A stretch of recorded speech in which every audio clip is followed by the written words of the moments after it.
मथुरा नगरी में उत्सव का माहौल था। राजा कंस अपनी बहन देवकी का विवाह शूरवीर वसुदेव से करा रहे थे। स्वर्ण रथ पर बैठी देवकी को स्वयं कंस विदा कर रहा था।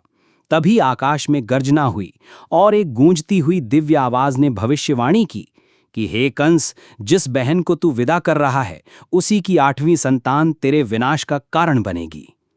उत्सव का सुनहरा रंग पल भर में भय और तूफान में बदल गया। भविष्यवाणी से भयभीत कंस ने अपनी ही बहन को बंदी बना लिया।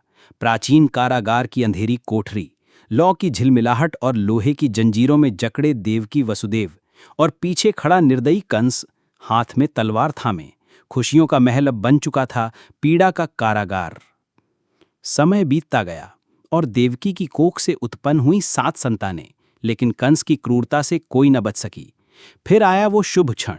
कारागार की अंधेरी कोठरी अचानक दिव्य प्रकाश से भर गई। 4 भुजाओं वाले भगवान विष्णु प्रकट हुए, शंख, चक्र, गदा और पद्म से सुशोभित। देवकी वसुदेव आंसुओं से भर उठे। विष्णु ने कहा, मैं स्वयं तुम्हारा पुत्र बनकर अवतरित हो रहा हूं। मेरा नाम होगा कृष्ण। मध्यरात्रि का तूफानी समय। वसुदेव नवजात कृष्ण को टोकरी में रखकर कारागार से बाहर निकले। घनघोर वर्षा, आकाश में बिजली और यमुना नदी उफान पर। परंतु जब वसुदेव आगे बढ़े, जल स्वयं मार्ग देने लगा। शेषनाग ने अपना विशाल फण फैलाकर शिशु कृष्ण को वर्षा से बचा लिया। प्रकृति भी मानो इस दिव्य यात्रा में सहभागी हो गई थी। यमुना पार करके वसुदेव पहुंचे गोकुल। नंद के घर का शांत वातावरण। अंदर माता यशोदा सो रही थीं, उनके पास नवजात कन्या। वसुदेव ने शिशु कृष्ण को वहां रख दिया और कन्या को लेकर कारागार लौट आए। गोकुल की इस झूंपड़ी में पहली बार गूंजी भगवान की दिव्य उपस्थिति। सुबह होते ही कंस को सूचना मिली।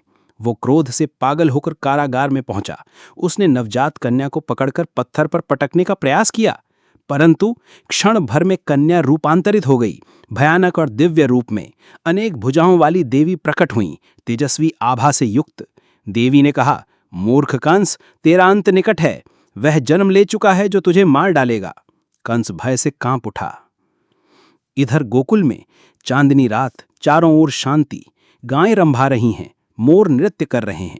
एक छोटी सी झोपड़ी में झूले पर सो रहे हैं शिशु कृष्ण। उनके चारों ओर फैली दिव्य आभा और आकाश में टिमटिमाते सितारे।